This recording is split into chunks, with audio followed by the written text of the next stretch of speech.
آپ کیا کام کر رہے ہیں، کس ڈائریکشن میں لے کے جا رہے ہیں اپنے کام کو؟ میں یہاں پر ایک تو جامعہ عارفیہ کا ایک ٹیچر ہوں، استاذ ہوں، پرشین وغیرہ دیکھتا ہوں میں۔ اس کے علاوہ خاص طور پر یہاں جو تحقیقی ڈپارٹمنٹ ہے شاہ صفی اکیڈمی، اس کا ایک معاون اسکالر بھی ہوں میں۔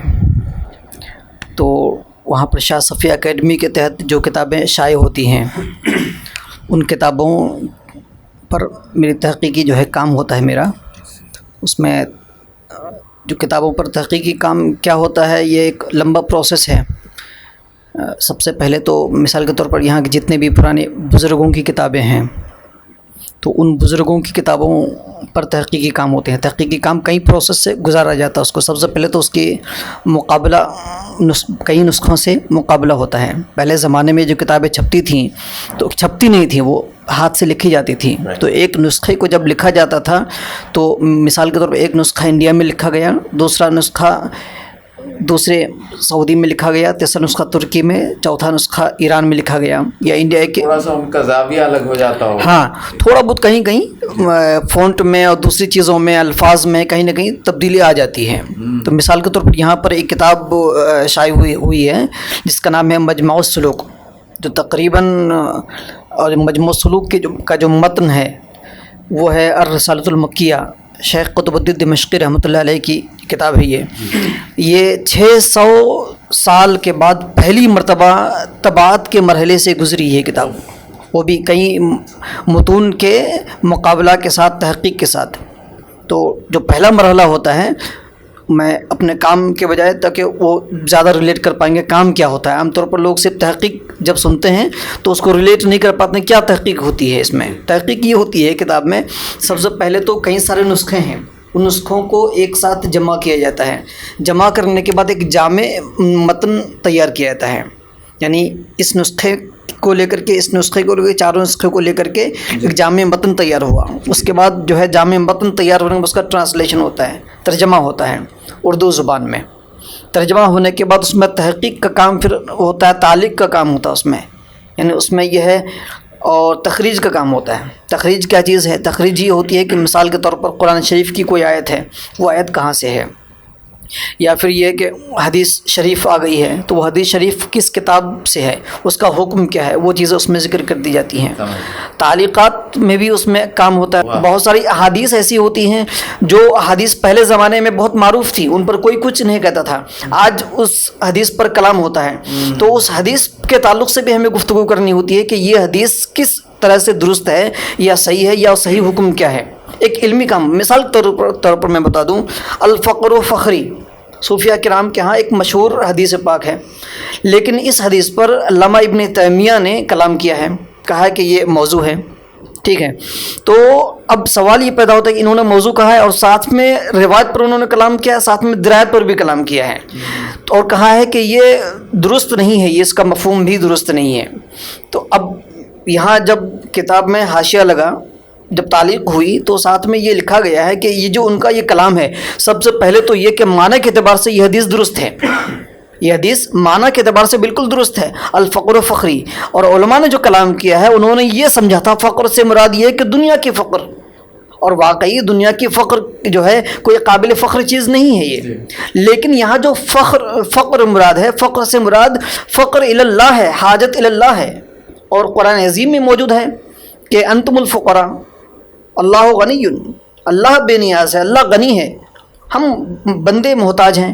تو معنی کے اعتبار سے درست ہوتا ہے۔ یہ تعلیقات کی جاتی ہیں تاکہ پرانے زمانے کی چیزوں کو آج کے زمانے کے لوگ سمجھ سکیں، اس کو قریب کر دیا جاتا ہے لوگوں کے ذہن سے۔ یہ تحقیقات ہوتی ہیں، تعلیقات ہوتی ہیں، یہ کتابوں پر کام ہوتا ہے۔ تو وہ کام جو ہے میرے ذمے ہوتا ہے، تو میں بھی وہ کام کرتا ہوں تعاون کے طور پر۔ ہمیں تین چیزیں معلوم ہے، ایک تو یہ کہ یہاں پہ یہ آزادی ہے کہ وہ جو چیز لکھ دی گئی تھی ایک دفعہ، وہ یہ نہیں کہ وہ سیلڈ لاک ہو گئی ہے، جی، آپ اس کو پھر سے دیکھ رہے ہیں اور آپ اس میں جو چیزیں اور جو ابھر کے آتی ہیں ان کو سامنے لے کے آ رہے ہیں۔ یہ آزادی، فکری آزادی یہی ہوتی ہے۔ دوسری چیز یہ کہ آپ ڈیپ ریسرچ کرتے ہیں، آپ ڈیپ تحقیق کرتے ہیں، اور آپ طرح طرح کے اینگل سے جن لوگوں نے لکھا ہے آپ ان سب کو جمع کر کے پھر اس کی ایک جامع تصویر جو ہے وہ سامنے لے کے آتے ہیں، اور تیسری چیز یہ کہ جو چیزیں کھو گئی تھیں آپ ان کو پھر سے سامنے لے کے آ رہے ہیں، کیونکہ ان میں بھی حکمت ہے.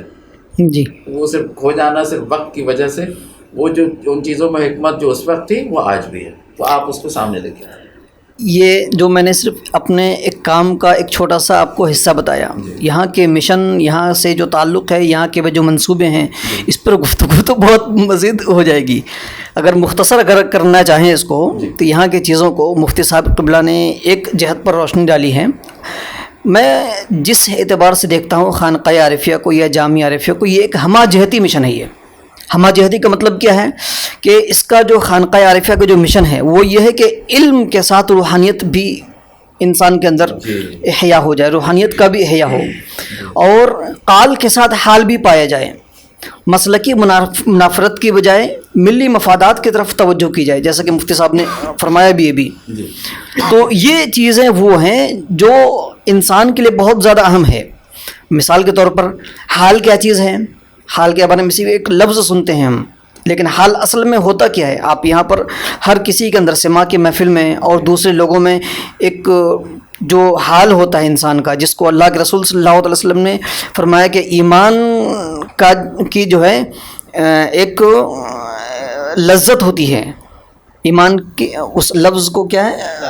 حلاوت ہوتی ہے. ایمان کی ایک حلاوت ہوتی ہے. تو ایمان کی حلاوت کیا ہوتی ہے؟ وہ باضابطہ پریکٹیکلی انسان یہاں پر محسوس کرتا ہے. بالکل ابھی تھوڑی دیر پہلے ابھی ہم نے محسوس کیا. عام دنیا میں، خارجی دنیا میں پڑھے وہ حفیظ بھائی نے جو پڑھے اور وہ ایسے پڑھے کہ ٹھک سے جا کے جو ہے لگتا ہے وہ جس طرح ہم آم کھاتے ہیں، آم کھانے کے بعد جو ہے آم کی مٹھاس ہمیں محسوس ہوتی ہے، اسی طرح جب ہم یہ کہتے ہیں لا الہ الا اللہ محمد الرسول اللہ، تو اس کلام کے اثرات ہمارے قلوب میں بالکل محسوس ہوتے ہیں. ہم محسوس کرتے ہیں ایمان کو اپنے، بالکل ایسے ہی جس طرح کے آم کی مٹھاس کو محسوس کر رہے ہوتے ہیں. ہم افسوس تو یہ ہے کہ ہمارے خارجی دنیا میں، آپ نے کہا یہ جامعہ کا حال ہوا، خارجی دنیا میں حال یہ ہے کہ ہم ایک 5 روپے کی چائے کی مٹھاس تو محسوس کر لیتے ہیں، لیکن کلمہ طیبہ کی مٹھاس اور اس کی حلاوت کا ہمیں کوئی اندازہ نہیں ہے کہ یہ اصل میں ہے کیا چیز. یہی وجہ ہے کہ دنیا اس قدر آگے بڑھ چکی ہے کہ آپ وہاں دیکھ لیں، اور لوگ بتاتے ہیں کہ ابھی ریاض میں ہر دن جو ہے مقابلہ حسن کے پروگرامز منعقد ہو رہے ہیں. یہ چیز، اب سوال یہ ہے کہ وہ عرض مقدس ہے.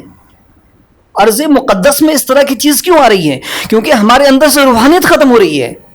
ایمانی جو حلاوت ہے وہ لوگوں نے محسوس نہیں کیا ہے. جو مقدس چیزیں ہیں وہ مقدس نہیں رہی ہیں.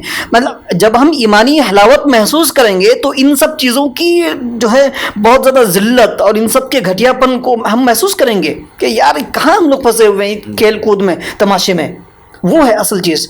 خانقاہ عارفیہ علم کے ساتھ روحانیت، قال کے ساتھ حال کی تلاش میں ہے. اور باقی ہم شروع کرنے سے پہلے یہی بات کر رہے تھے کہ میاں حضور سائیں کی جو ایک کانسٹنٹ ایک ہوتی ہے نا، ہر چیز کے پیچھے ایک موٹر ہوتی ہے جی، جو روحانی موٹر ہے وہ اس کو روز سب کے لیے مہیا کرتے ہیں، صرف اپنی شخصیت سے، اپنے کام سے، اپنے کلام سے.